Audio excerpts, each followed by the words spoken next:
Nagyon sok szeretettel köszöntöm Önöket, köszöntöm a világ minden tájáról, többek között az óceánon túlról résztvevőket is. Én Szedlacsikné Krisztina vagyok, mi vagyunk a férjemmel Gergővel, a PPH egyik 8-as karrierszintet elért vezető házaspárja, a férjem most a kisfiunkra vigyáz, azért nincs velem. Nagy megtiszteltetés számomra, hogy a PPH vezetői közül ma én lehetek a háziasszony, én köszönöm szépen a mai lehetőséget. Tegeződve szoktuk tartani a képzéseket, remélem ez nem bántó senki számára, nálunk mindenki tegezi egymást kortól nemtől függetlenül. Nekem a PPH előtti foglalkozásom recepciós, illetve HR asszisztens volt egy irodában, mára viszont a PPH tanulói csapatszervezés a fő tevékenységem. Mi férjemmel Gergővel Budapesten élünk, és van egy 2 éves kisfiunk. Szeretném nektek bemutatni Szedlacsik Miklós mesterkócsot, szervezetünk alapítóját és vezetőjét. Ő egy olyan tanító, aki tudása és tapasztalata által segíti az emberek személyiségfejlődését, tanítja a szellemiséget, és hogy hogyan boldoguljunk a mindennapi életben.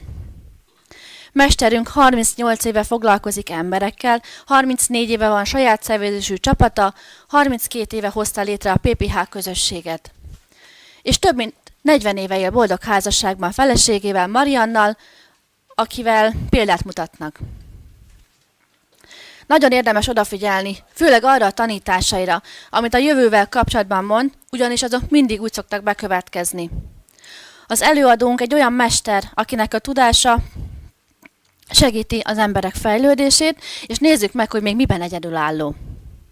Az egyetlen személy, akinek a vezetésével 4 különböző területen ért el piacvezető pozíciót egyszer vezet úgy, hogy abból 2 ellentétes indítatású tevékenység. Mesterünk az egyetlen tanító a Földön, akinek tapasztalata és tudása van a pénzügyi világban, illetve a szellemiség terén is. Élő emberként ő az, aki élet és emberismeret legnagyobb tudással rendelkező mester a bolygónkon. Nincs még egy olyan tanító, aki rendszeresen közösségben tart képzéseket, emellett segít gyakorlatba tenni a tudást az emberről és az élet működéséről. Egyedülálló, közvetlen módon égi forrásból tanítja az embereket. Neki van a legrészletesebb információja bolygószinten legkésőbb 2035-re létrejövő elnyomásmentes szeretetkorról, az aranykorról. Mesterünk életküldetése az emberek lelkifejlődésének olyan szintre emelése, hogy képesek legyenek szeretetben, békében és boldogságban élni, hogy bekerülhessenek az aranykorba. Én szeretném megkérni, hogy jöjjön és tartsa meg a mai képzésünket a mesterünk, a Honor Trade Zrt. Alapítója, vezérigazgatója, a Nyílt Akadémia alapítója és vezetője, a PPH 14-es szintű igazgatója, Szedlacsik Miklós mestercoach.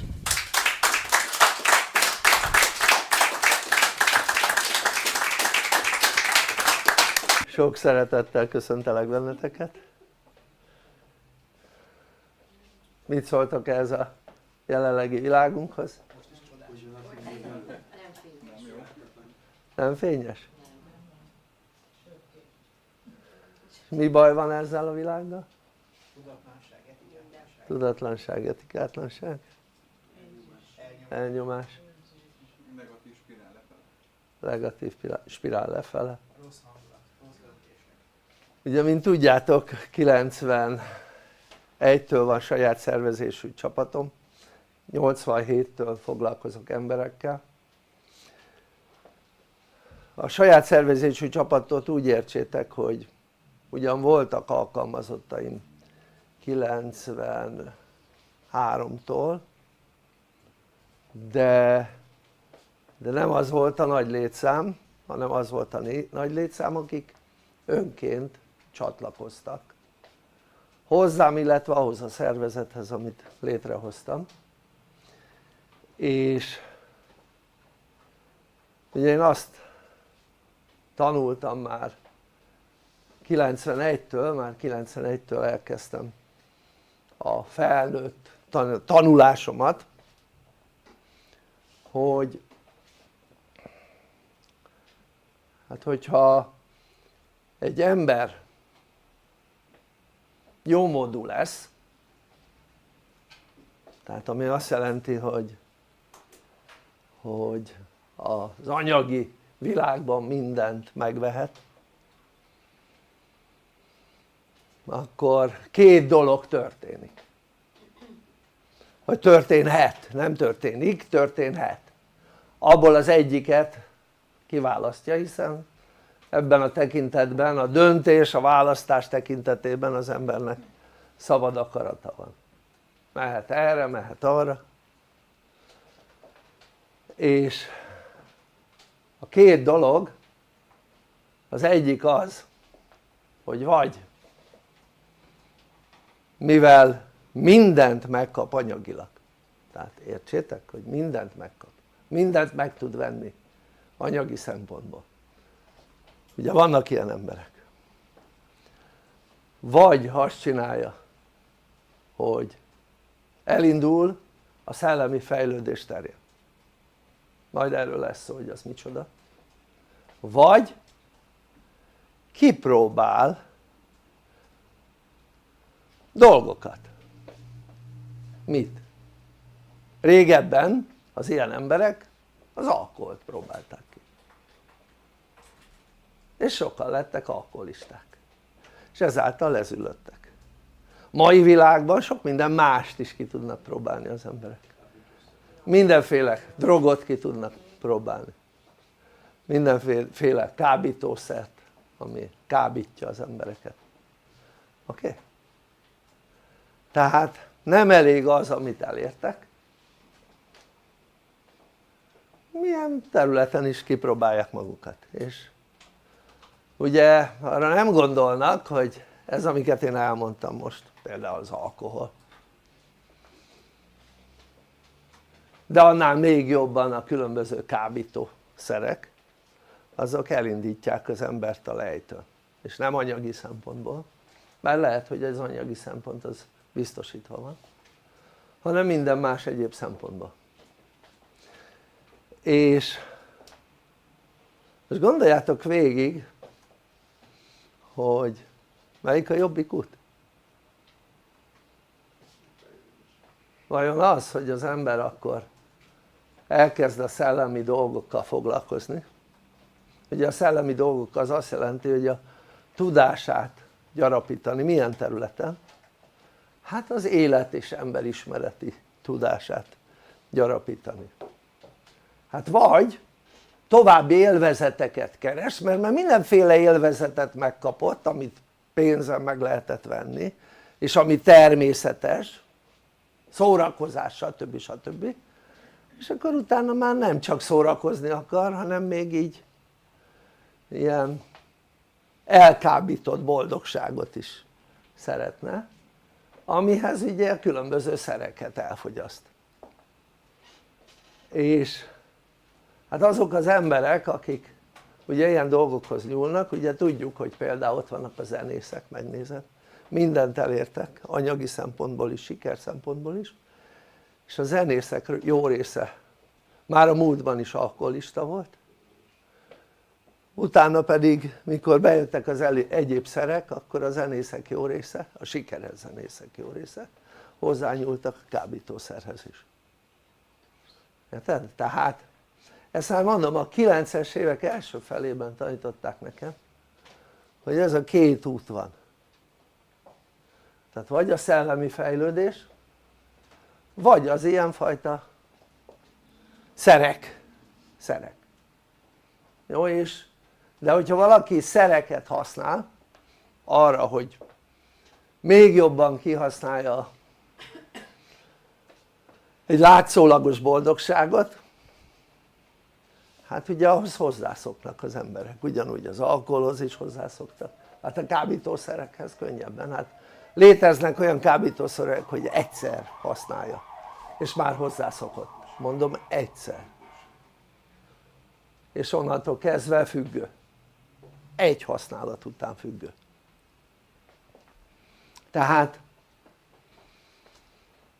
ezt azért mondom, mert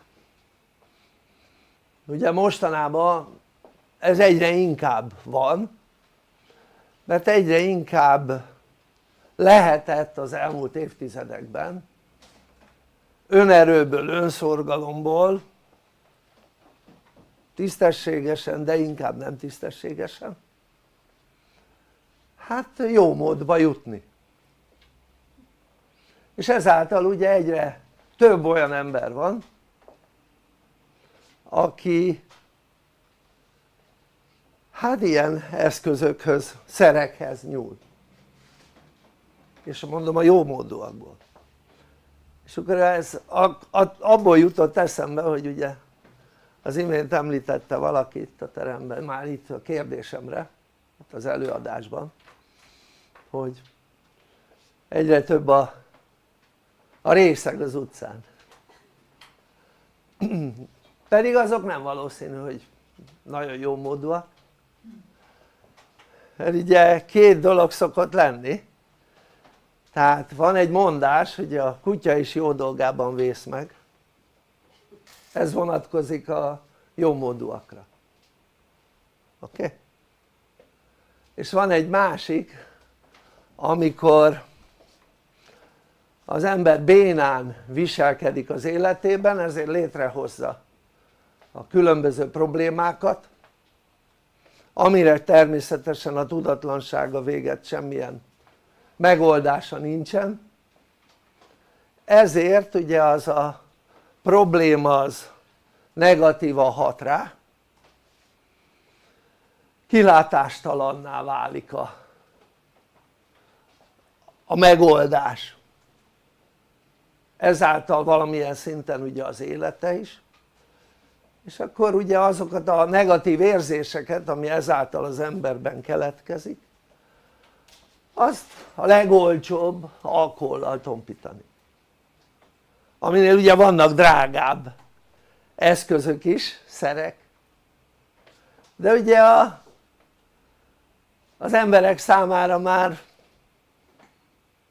évszázadok óta azt lehet mondani, hogy az alkohol az kellőképpen hozzáférhető volt, hogy a lelki bánatokat, amit bármilyen problémák okoznak, hát azokat csillapítsa, és akkor ugye elbódítja magát az egyén, és akkor nem jut eszébe, hogy neki milyen problémái vannak. Nyilván ebben a bódultságában eszébe se jut az, hogy még annyira sem, mint a nem bódultságában eszébe se jut, hogy azt a problémát valahogy kellene kezelni.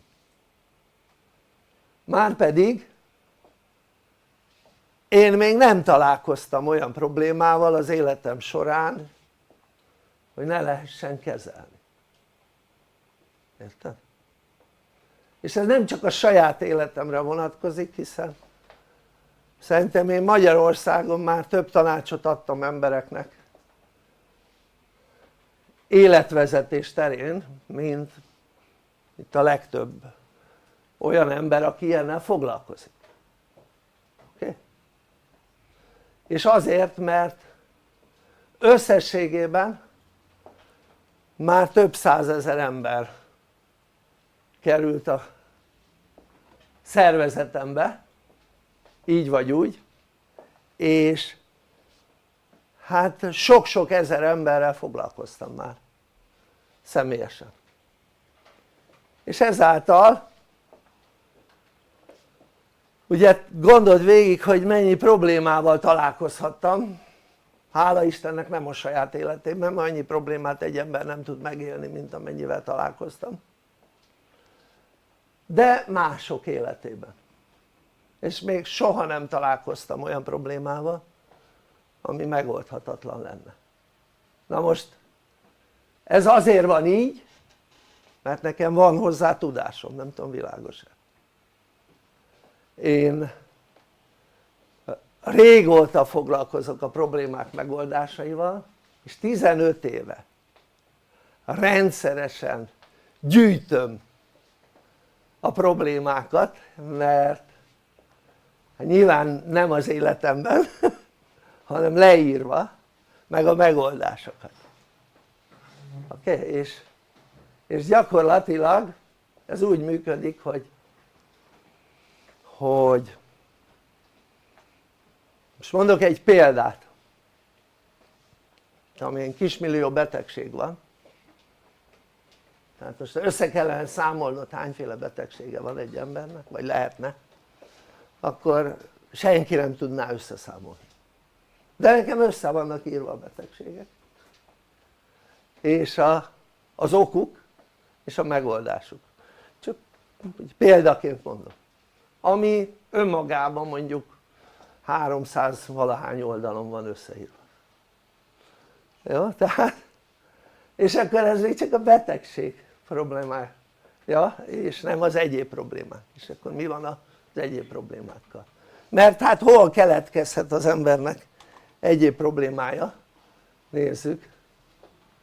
Hát ugye vannak olyan területek az életben, ahol az embernek problémái keletkezhetnek. Itt vannak ezek a területek. Az embereknek lehet problémája önmagával, lehet a párjával, lehet a szüleivel, lehet a gyerekeivel, más emberekkel, lehet a munkájával, de lehet a pénzzel is, lehet a környezetével, lehet a hatóságokkal, de még olyan is van, hogy az Istenükkel is lehet problémájuk az embereknek. Szóval itt van 10 terület, és ezeken a területeken bazis sok probléma van. És nem tudom, tudjátok-e, hol van a legtöbb probléma, melyik területen? Az egyesek. Egyes, ugye az önmagaddal. Hát csak gondold végig, a betegség csak több mint 300 oldal. Érted? És mind különböző betegség. Nem egy, hanem nem 300 oldalon van leírva egy betegségnek a megoldása, hanem általában ugye lehet, hogy több mint egy oldalon van egy betegség, mármint több mint egy betegség van egy oldalon. És tehát a betegségek száma az egyénre vonatkozik. És akkor még hány probléma lehet csak az egyénnel kapcsolatban? És akkor mondok egy dolgot, jó? Egy olyan dolgot,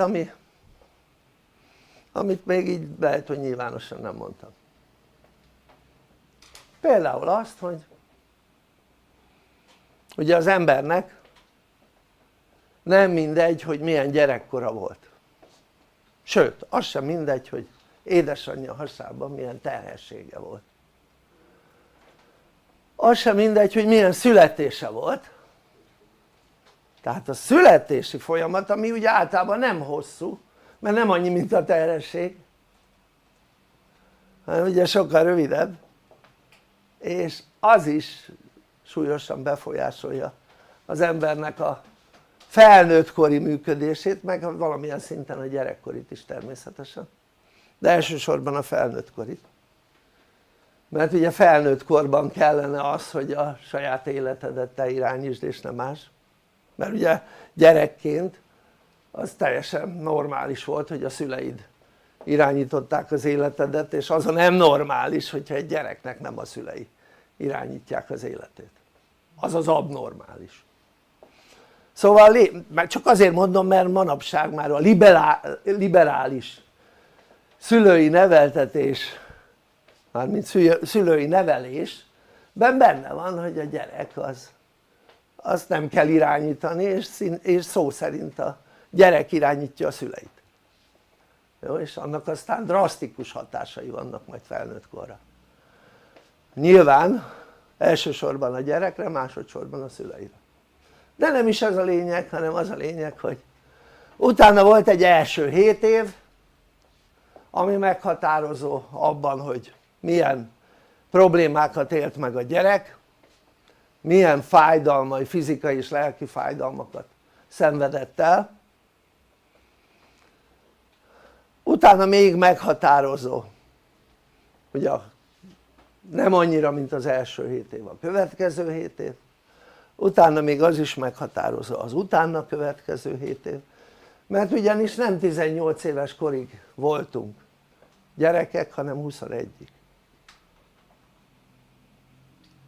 ami azt jelenti, hogy igazából megnézed, tényleg így van, mert például a legtöbb fiú az 21 éves korig nő,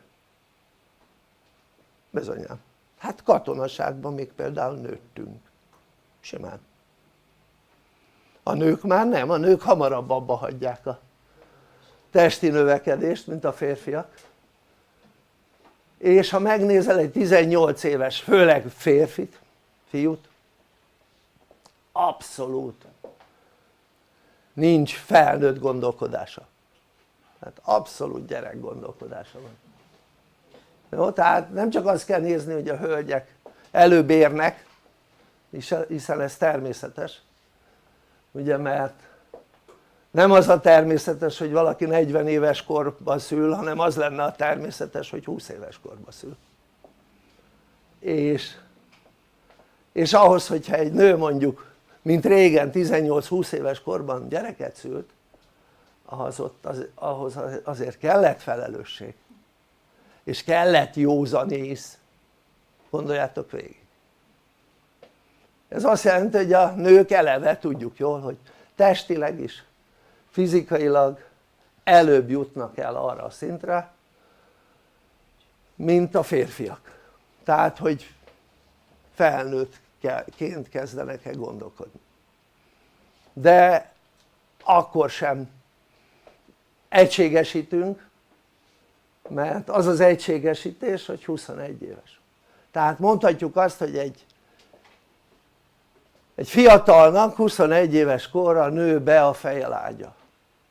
Ne szó szerint értsétek, mert a csontosodás sokkal hamarabb megtörtént, de mégis így van. Tehát úgy általában 21 éves korra már úgy elkezdenek nem gyerekként gondolkodni. És akkor ugye ez a mai világban a hölgyek, mivel nem szülnek 18-20 éves korba, csak ritkán, hát megnézed, ritkán látsz egész fiatal anyát. Régen egy 40 éves anyára azt hitték, hogy nagymama. Érted? Tényleg. Tehát amikor én 23 éves korban megnősültem, és 24 éves korban még nem volt hír arról, hogy a feleségem terhes, akkor már mondták nekem lenn Szabolcsban, hogy mi van, nem tudsz gyereket csinálni? Mi csak 1 éves házasok voltunk, érted? És tehát ez így működött annó annak idején. Tehát nehogy azt higgyétek, hogy az a normális a hölgyeknél, hogy először karriert és egzisztenciát építenek, mert az nem is a nőknek a dolga lenne, hanem a férfiak.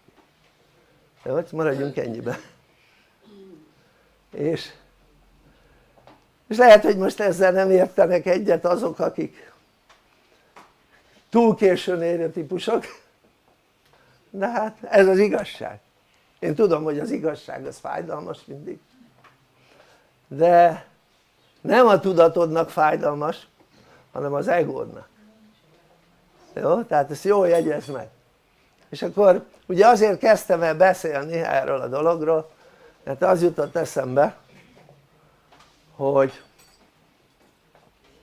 ugye az emberek megéltek tehát múltbéli emlékképeket, és a múltbéli emlékképek azok úgy működnek, hogy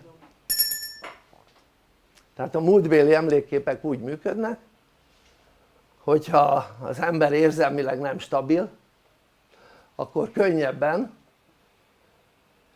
egy negatív helyzetben elkezd úgy cselekedni, ahogy a múltban.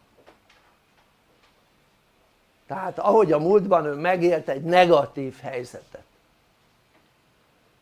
Na most egy negatív helyzetből soha nem jön ki az ember jól. Oké? Tehát főleg tudatlanul. Tehát tudatlanul sose. Na most a gyereknek a negatív helyzetekre nincs megoldása. Nincs. 7 éves korig mindent magára vesz, minden negatív helyzetet. Oké? Ugye 14 éves korig félig meddig mondhatjuk azt, hogy magára vesz. Kétharmadban magára vesz, egyharmadban már nem.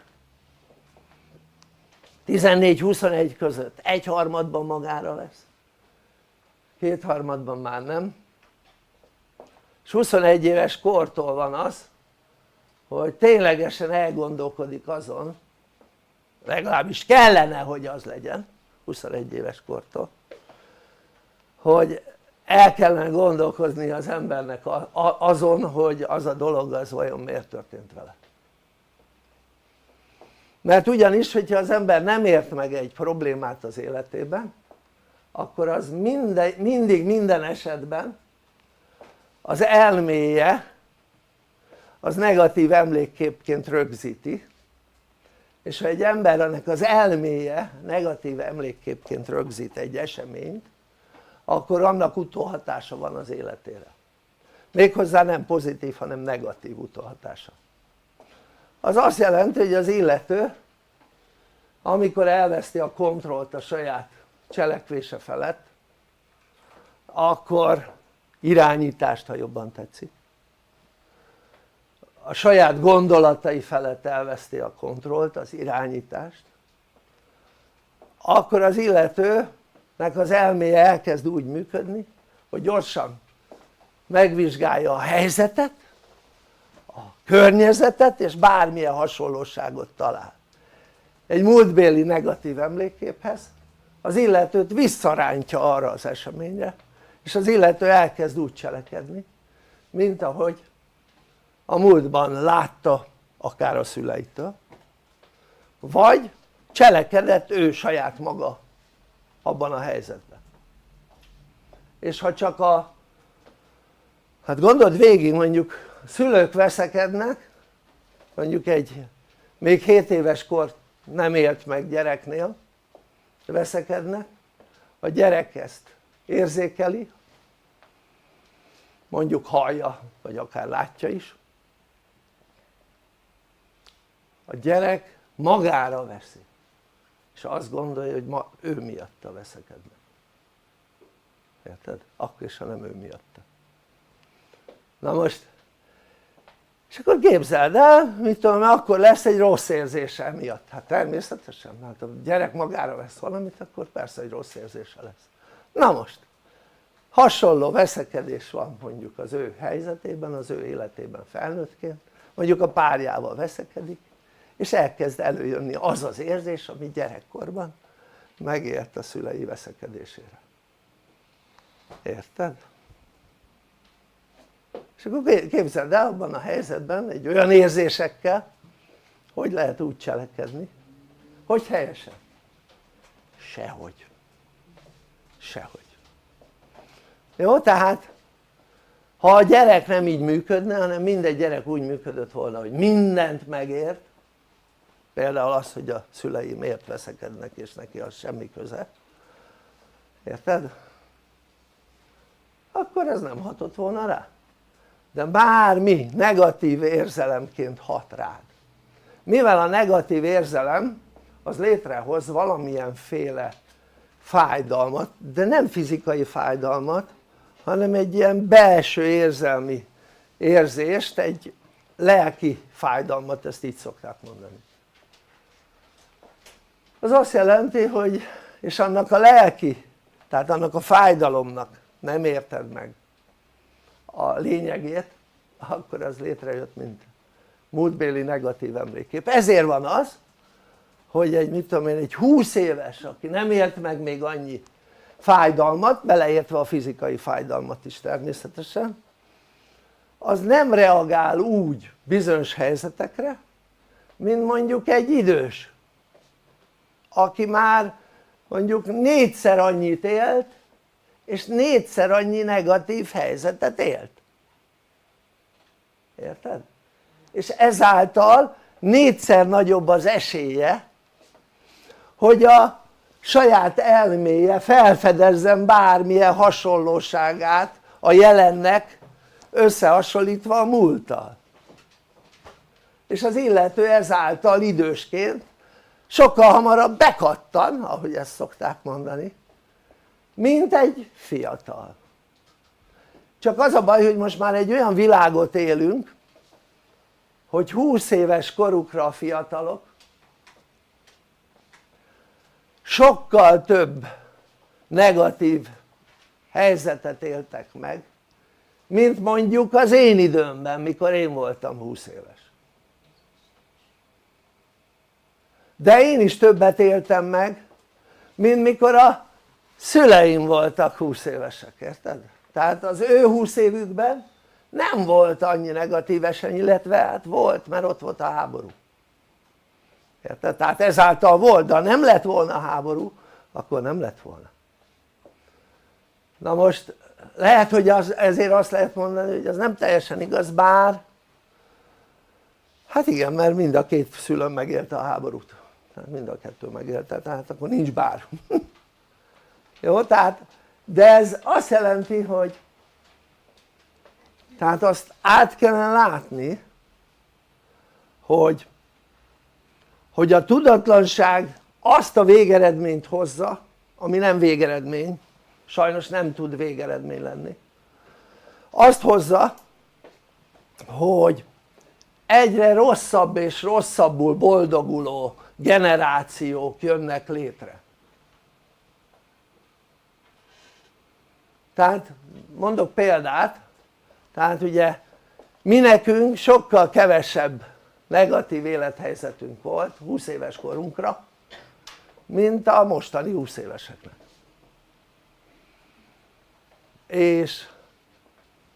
De hát ugye ez már nem egészen így van, mert generációk, azok vannak generációváltások, és ugye ahhoz képest ami az én generációm, már harmadik generáció van, érted?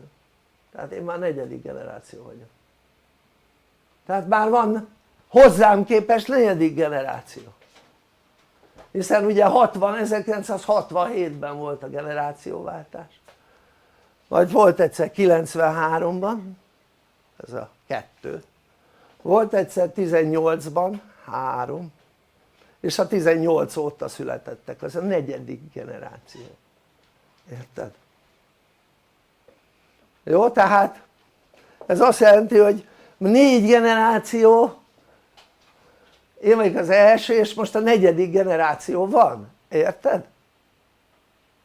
Ugye az előző generáció, az a 0. generáció, hát abból már nem sokan vannak életben, de még vannak, persze, hála Istennek, de nem sokan.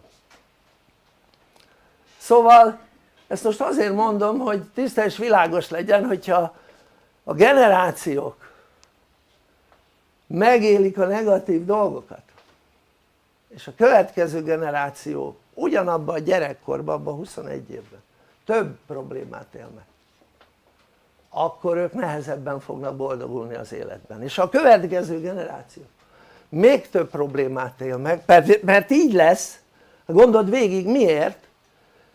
Mert a szülők rosszabbul működnek, ezáltal rosszabb nevelést kap a gyerek, világos voltam?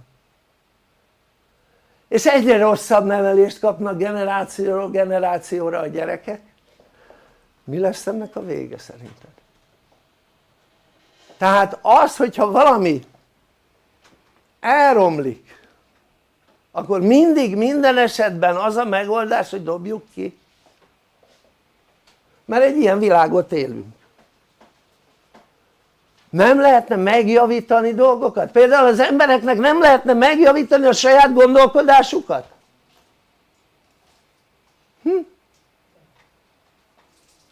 Vagy az egy fix, bebetonozott dolog? Vagy mi a figyfene?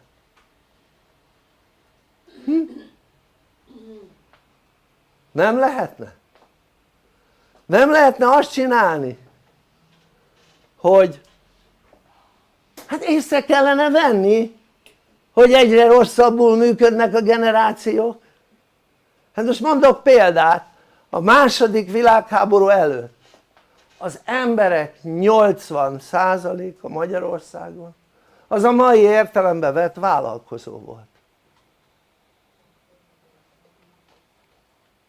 Érted? Most meg lassan már 20% sem vállalkozó. Most nem a nyugdíjasokról beszélünk, nem az gyerekekről beszélünk, hanem a felnőtt dolgozó emberekről. Nehogy már nekem valaki azt mondja, hogy egy alkalmazotti léttel valaki szabadabb lehet, mint egy vállalkozói léttel. Nehogy már nekem valaki azt mondja. Hát én voltam alkalmazott 80-tól 93-ig, 13 éven keresztül. És akkor, mikor már ugye 1-2 éve alkalmazott voltam, vagy vállalkozó voltam, tehát ami azt jelenti, hogy már főtevékenységben, mert ugye én voltam előtte vállalkozó 87-től 93-ig másod foglalkozásban, de hát nem az a lényeg, hanem attól még én alkalmazott is voltam. És amikor ténylegesen már csak vállalkozó lettem 93-tól, utána nem sokkal, szerintem 1-2 éven belül azt mondtam, hogy én soha többet senkinek nem leszek az alkalmazottja. És vajon miért mondhattam ezt? Mert biztos rosszabb volt vállalkozónak lenni, nem? Vagy esetleg azért, mert jobb volt? Hát természetesen. És vajon miért maradtam azóta is ugye vállalkozó? Hát nekem a cég tulajdonosok is vállalkozók, érted? Hát mert jobb, mint az alkalmazotti lét, érted? Nehogy már valaki megmagyarázza, most egy olyan világban, ahol egy férfi el tudta tartani a családját, egy olyan világgal szemben, ahol a férfiak nem tudják eltartani a családjukat, az egy jobb világ. Nehogy már valaki nekem ezt megmagyarázza. És akkor a fiatalokkal elhitetik, hogy ez a világ ez sokkal jobb, mint a régi volt. Hogy mikor akkor eltartották a férfiak és a nőknek nem kellett eljárni dolgozni? Hogy? Melyik a jobb világ? Az, amikor a férfi eltartotta a családját, pedig akkor nem 1-2 gyerek volt, hanem például a anyámnak volt 7 testvére, anyósomnak volt 7 testvére, érted? Ráadásul anyósom családjában ugye az apja az meghalt a háborúban és neki egyedül kellett felnevelni a 8 gyereket, érted? és meg tudta csinálni egy nő, hogy egyedül felnevelt vidéken 8 gyereket, érted?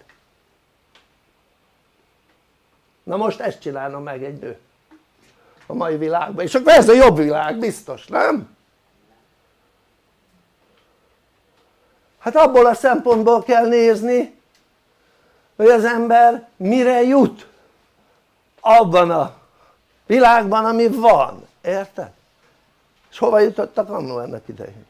Ja, mert nem mentek akkor nyaralni, nem is volt rá igényük, érted? Nem szórták a pénzt, mint a mai emberek. Hát az a jó világ, hogy lehet a pénzt szórni nyakra, főre, és akkor utána, amikor elfogy, akkor megszívjátok a fogatokat. Az a jó világ. Jó tehát? De hát nem gond, akkor fölvesztek hitelt, mi? Van egy mondás, hogyha a hiteled több, mint a vagyonod, akkor szegényebb vagy a templom megerénél. 91-ben hallottam. Érted? Mondom, én 91-től tanulok olyan dolgokat, hogy hogy működik az ember. És 98-tól tanulok olyanokat, hogy hogy működik a világ. Érted? És ez azt jelenti, hogy ezen a téren, hogy az emberek és a világ hogy működik, elég sok tudásom van. Például nem hallottál máshonnan a valóságról, hogy hogy jött létre a világegyetemben az élet. csak nálam, érted? Hogy jött létre az anyag a világegyetemben, hogy jöttek létre a bolygók a világegyetemben, nagy elképzelések vannak, nagy hazugságokkal, és a valóság meg csak itt van nálunk, sehol máshol, érted? És akkor az ember amit erről kapcsolatban ha végig gondolja, jé, tök logikus, érted? És az valahogy amit ők mondanak az nem stimmel, érted? Szóval ugye miért kezdtem ezt el mondani? Hát mert van a múltbéli negatív emlékkép, oké? Ugye visszakanyarodva, és létrehoz olyan élethelyzeteket amivel nem tudnak az emberek mit kezdeni, és akkor alakultak szervezetek arra hogy ezeket a múltbéli negatív emlékeket az emberek megértsék, érted? Mert ha az ember megérti a múltbéli negatív emlékképet, bármilyen múltbéli negatív emlékképet az életében, akkor annak már nincs a jövőjére nézve negatív hatása. Ezért vannak olyan szervezetek, hogy nagyon jó pénzért rámutatnak az egyéneknél arra, rávezetik az egyéneket arra, hogy milyen múltbéli negatív emlékképeket kellene megértenie, és segítenek abban persze pénzért, hogy megértsék. Ezzel semmi gond nincs, ez teljesen jó. Igen ám, de hogy működik az ember? Úgy működik az ember, hogy ha hibázik, az számára túlélés ellenes. Ezért ki kell valamit találnia, hogy az miért volt helyes az a cselekvés. És minden ilyen megmagyarázás, ami belül lefolyik, hogy megmagyarázod, hogy miért volt helyes az a cselekedet, amit csináltál, ami egyébként helytelen volt, de megmagyarázod, mert hogyha nem magyaráznád meg, az túlélés ellenesed lenne, érted? Ezért megmagyarázod, és ez minden megmagyarázás növeli az egódat.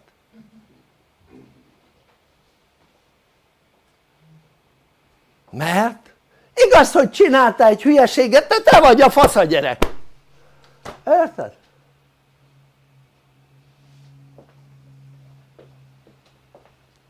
És minél több megmagyarázás történik az életedben, annál nagyobb radagad az egód. És attól, hogy megérted a dolgokat, megérted a negatív emlékképeket, az egód nem múlik el, csezd meg! Nem töpörödik össze, attól még az egód ott lesz a maga nagyságában. Na ebben mit kezdesz? Nem mondom meg a megoldást, mert ugye mondtam, hogy nincs az én életemben olyan, hogy egy problémára nincs megoldás, mindenre van megoldás. Majd elmondom azoknak, akik itt tanulnak. Neked, aki csak haszonlesőként csinálod a videónézést, neked nem mondom el.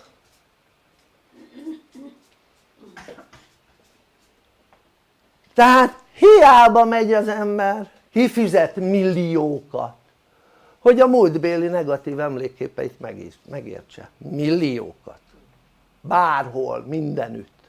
Milliókba kerül. Van akinek az egész ingatlana nem ért annyit, hogy kifizesse mindet. Érted? És azóta albérletben lakik.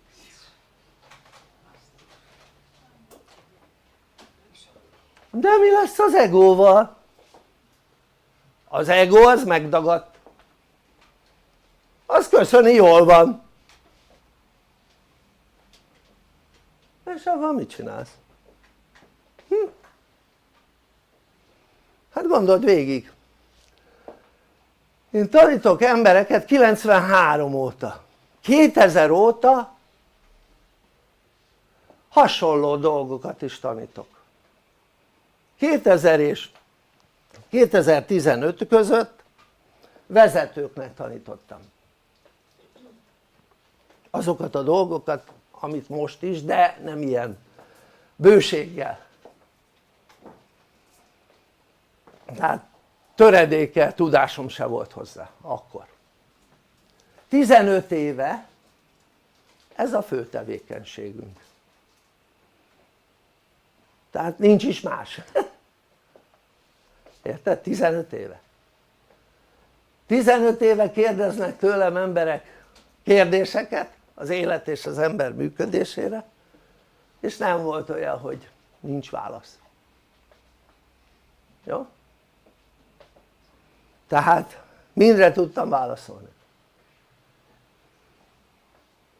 És az azt jelenti, hogy 15 éve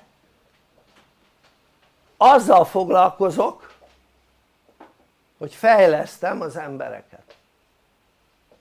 Tehát 15 éve. 15 év alatt sok embert fejlesztettem. Sok ember személyes fejlődésébe is hozzájárultam. Tehát úgy értve, hogy személyesen személyes kommunikációban is fejlesztettem sok embert. És tudjátok, mit látok? Az, hogy az ego az nem csökkent.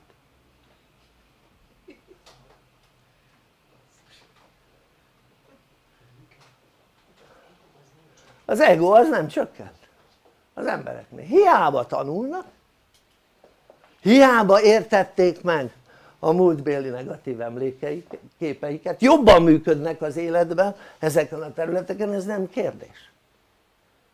De az ego ott van akadályként. Miért? Mert gondold végig, azzal nincs gond, hogyha te el vagy durranva az egóddal, magaddal, azzal nincs gond. Csak az akkor van gond, hogyha már van egy párod, akkor már gond van. Akkor is gond van, ha vannak szüleid, sőt, akkor is gond van, ha vannak gyerekeid, meg más emberek is vannak. Tehát úgy az emberek jól el vannak a saját egójukkal, úgy magányosan, abban semmi gond nincs. De ha emberek közé kerülnek, akkor az ego egy akadály, és nem is kicsi, és minél nagyobb akadály, vagy minél nagyobb ego, annál nagyobb akadály, érted? És hát ha az ember dolgozik, ott is emberekkel találkozik, ha pénzt keres, pénzt talál, akkor is teremt, akkor is valószínűleg kell emberekkel találkozni. A környezetedben is vannak emberek, hatóságok is emberek, és az istenek, beleértve az angyalokat is természetesen, és értelmes lények, sőt hozzánk képest szuperintelligens lények, meg szuperértelmesek. És ezekkel szemben az ego az egy szar dolog. Oké? Mert marhára nem szeretik, ha te egós vagy. Igaz, ő is egós, de nem az ő egóját nem szereti, hanem a tiédet. Ő tök jól el van a saját egójával, de te se szereted az ő egóját. Na erre van gombot.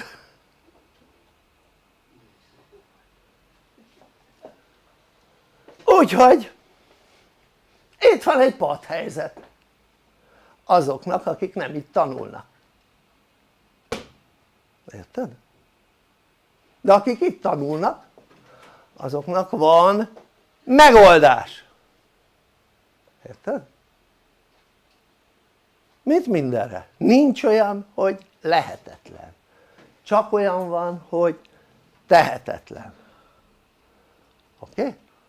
És én ezt vallom, mert megtapasztaltam. És akkor tessenek elgondolkodni mindenkinek azon, hogy hol fogják a te mocskosul nagy egódat megoldani.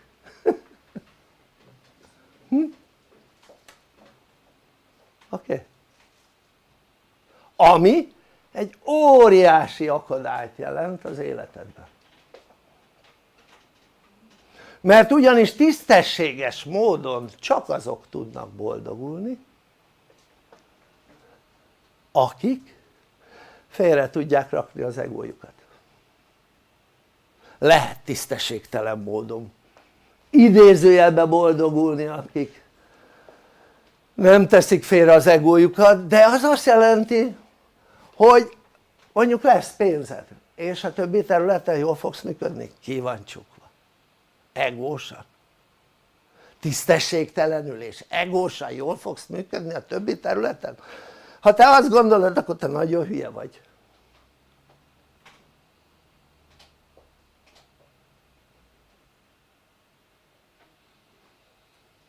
Jó, és ha bárki megpróbálná lekicsinyelni azt a személyt, akitől most ezt hallja, jó? Tehát engem, akkor csinálja már utánam azt, amit én csináltam az életben, eredményeket, jó?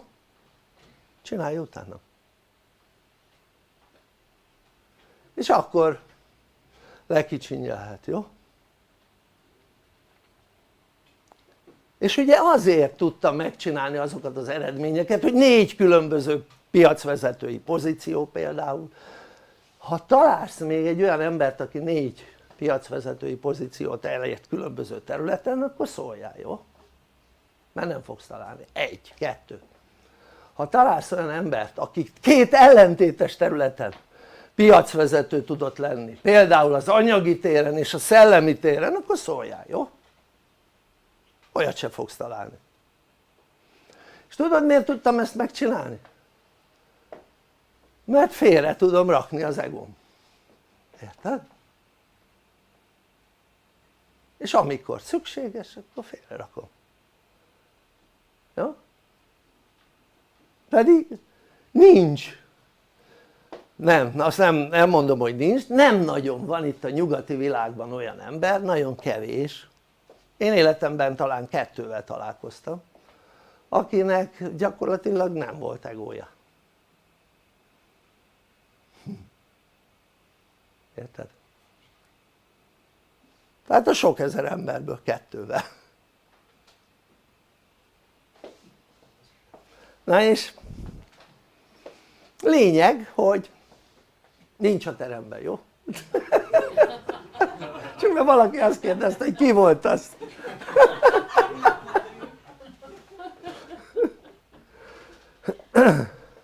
Szóval miért kellene tanulni? 1, a saját érdekedben, 2, nézd meg videókat a múltból, jó? Olyan videókat ahol ilyenekről beszélek, hogy mi várható az emberiségre, szó szerint, jó? És mi várható azokra az egyénekre, akik nem tanulnak, vagy elkezdik a tanulást és abba adják, jó? Ugyanaz, nem tanulnak, vagy elkezdik a tanulást és abba adják, nincs különbség, jó? Mi várható rájuk? Beszéltem ilyenekről eleget mostanában, mondjuk november eleje óta vagy október vége óta, úgyhogy nem kell messzire menni, úgyhogy nézz utána. Tehát én mindenkinek mondhatnám azt, hogy melegen ajánlom, ahogy ezt szokták mondani, hogy kezdjen neki a tanulásnak, jó? A saját érdekében. Tehát ha nem akarod hogy kivonjanak az élők sorából, akkor melegen ajánlom, hogy kezd el a tanulást és ne hagyd abba, jó? De ha nem hiszel nekem, most én akkor így megrántom a vállam, érted? Nem az én problémám, hanem a tiéd. Lesz. Oké? Jó, és ez nem fenyegetés, ez figyelmeztetés, jó? Én azért figyelmeztetlek, hogy megóvjalak a következményektől. Miért? Mert képzeld el, én egy ilyen ember vagyok, akinek számít az emberiség sorsa, érted? És számít a környezetemben lévő emberek sorsa, érted? Képzeld el, én egy ilyen ember vagyok. Nem átlagember vagyok, sose voltam az, és nem is akarok az lenni, érted? Mindig kilógtam a sorból, és én ezt élveztem, érted? Mindig élveztem, hogy nem egy vagyok a sok közül, érted?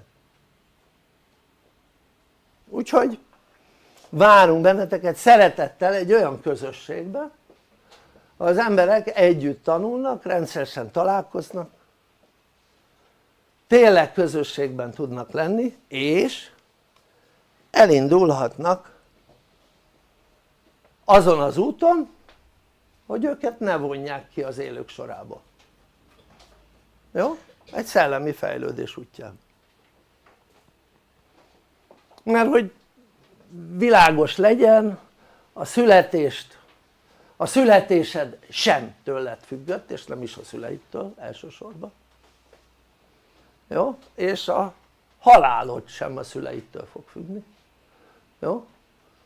És nyilván ha kivonod az élők sorából magadat, akkor tőled függ, van olyan, hogy önpusztítás, tudjuk, jó? De aki nem akar meghalni, de nem akar fejlődni, azt úgy kivonják az élők sorából, hogy csak fütyül a következő 9 éven belül, és akkor lehet, hogy ez a 9 év az hónap kezdődik egyeseknél, érted? Hát az azt jelenti, hogy hónap vonják ki az élők sorából. A második részben majd fogok erről egy-két gondolatot még mondani a tanulóknak, illetve azoknak, akik először vannak itt és a második részben részt vehetnek. Köszönöm szépen a figyelmeteket, visszaadom a szót háziasszonyunknak, gyertek tanulni, gyertek fejlődni, szeretlek benneteket, sziasztok!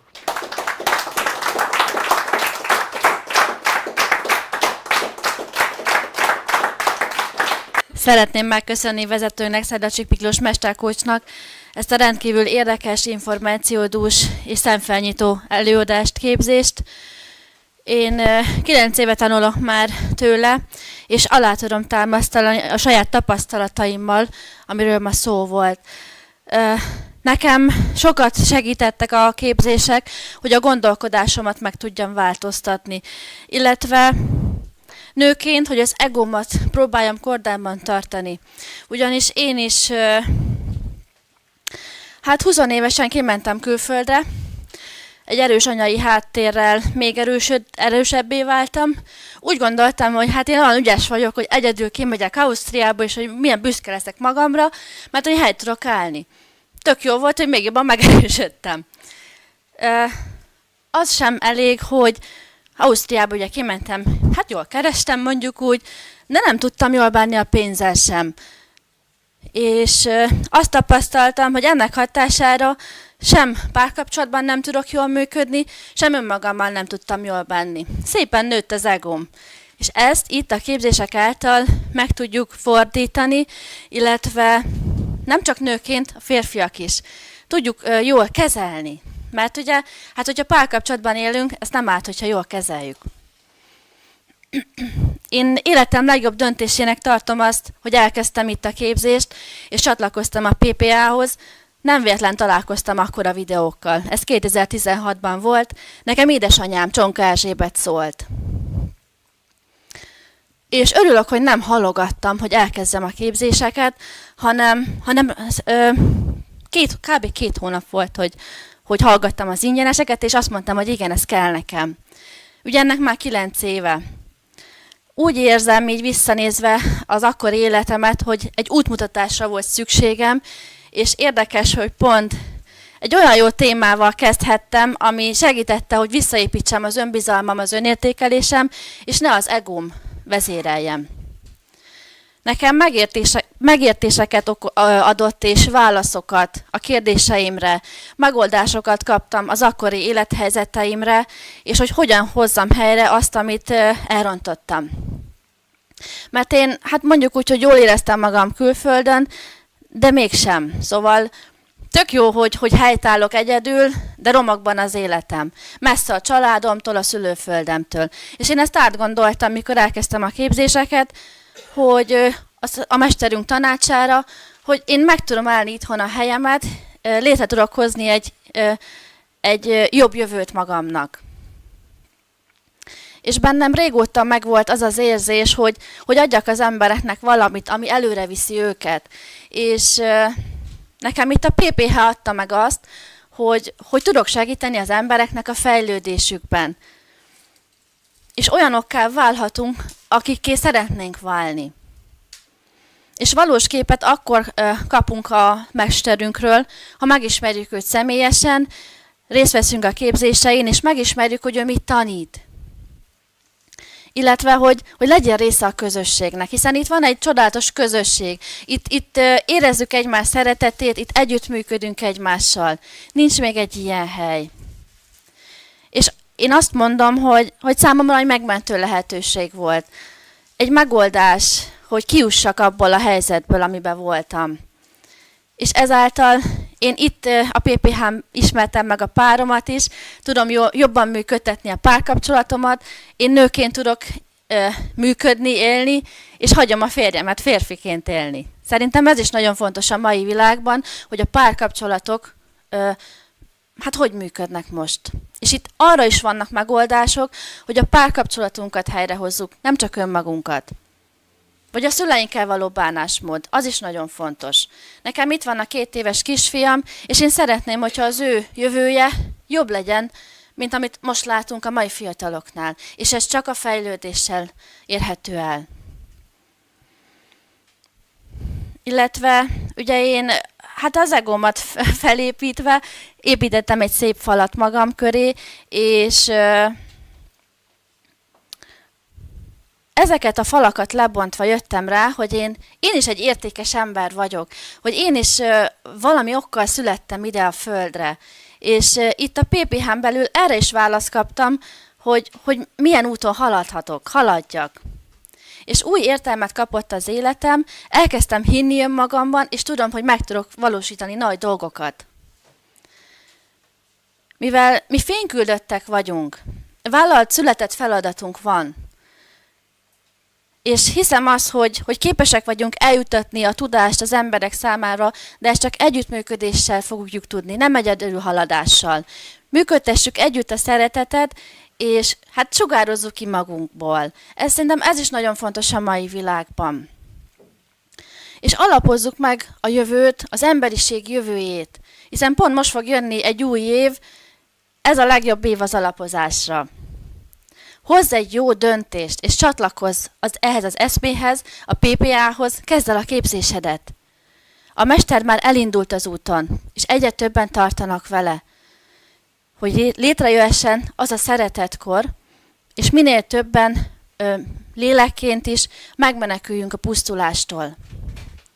Nézz körül a világban, mennyien szeretnének cselekedni, de nem biztos, hogy tudnak, hiszen lehet, hogy csak arra várnak, hogy meghallgassák ezt az előadást, hogy egy nyújtó kezet találjanak. Hiszem és tudom, hogy a PPH közösség, a mester útmutatása azon az úton halad, hogy fényt mutasson mások számára, és a te döntésed, hogy erre rálépsz-e. Én hatékony önismeret útjának tartom az itt tanulást, és hiszem, hogy te is képes vagy erre a fejlődésre, hiszen ezeken a lelki szinteken, amiket a mester mutatott, képesek vagyunk felfejlődni. Én ezt tapasztaltam még, hogy ahogy tanultam, folyamatosan javítani tudom a kommunikációmat. És ezáltal a gondolkodásom is sokkal jobban formálódik. és megtanultam, hogyan álljak ki önmagamért, hogyan alakítsam a gondolataimat. Hiszen hát én is egy sértődékeny, egy határozatlan és egy zárkózott nő voltam, és nagyon sokat dolgoztam azon magamon, hogy ez ne így legyen. Mert ez sem magamnak nem jó, se a páromnak, igazából senkinek. És én ezen elgondolkoztam, és elkezdtem ezen dolgozni. Számomra hiteles és példamutató tanító Szedlacsik Miklós. A mai világban nincs még egy ilyen ember, aki tanítaná azt, hogy jól bánjunk önmagunkkal, kezeljük élethelyzeteinket helyesen, és hogyan hozzunk helyes döntéseket. Nincs még egy ilyen hely, ahol egy helyen tanítanák az élet és ember működését, illetve a gyakorlatba tenni, mind a 10 életterületre. Mivel tudom, hogy nincsenek véletlenek, és mi hiszünk a saját Istenünkben, én is úgy, mint mások rájöttem, hogy Isten akarata volt az, hogy a PPH-hoz kerüljünk. Én a te helyedben lennék, nem ellenkeznék az Istenem akaratával. Akik kitartóan tanulnak, itt mindenki arról számol be, hogy jelentősen jobbá vált az élete. És ezt én is alátámaszthatom. Én a helyedben nem halogatnám, és elkezdeném most a Nyílt Akadémiánál a tanulást, nem fogod megbánni. Minden szerdán és vasárnap vannak képzéseink, előadásaink, havonta kb. 30 óra. Ezeket igénybe tudod venni személyesen, az interneten keresztül, tévén, rádión, tanulóként pedig le is töltheted a hanganyagokat és a jegyzetet is.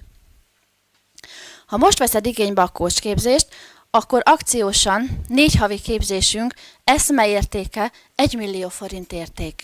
Viszont ezt most megkaphatod 59 000 forintért. A mostani kedvezményt fokozva az 5. hónaptól csak 14 000 forintért tanulhatsz a mestertől. Ha végignézel a világban, mennyiért kaphatsz képzéseket? Több 100 000, akár millióba kerül, de nem havi képzés, hanem pár napos. Szerintem ez ilyen kedvező képzés tandíj nincs máshol. Próbáld ki most 4 hónapra, csak 59 000 forintért, nincs mit veszítened, csak nyerhetsz. Amennyiben szimpatikusnak tartod az Ember és Életjobbító programunkat, a személyes részvételed esetén most egyszer betekinthetsz a szünet után coachképzésbe, ami most a célmegvalósításról szól. Ha úgy látod, hogy tetszik a lehetőség, vedd fel a kapcsolatot egy szimpatikus PPH-ssal, vagy velünk, aki segíteni fog neked, hogy el tud kezdeni, és segíteni fogja az utadat. Tegyünk együtt a földi bolygónkért, az emberiségért, mentsünk meg minél több tenni akaró embert a PPH és a közösség erejével. Én szeretném megköszönni, hogy a mai nap háziasszonya lehettem, és most 30 perc szünet következik, 19:45-ig fog tartani. Köszönöm szépen még egyszer, sziasztok!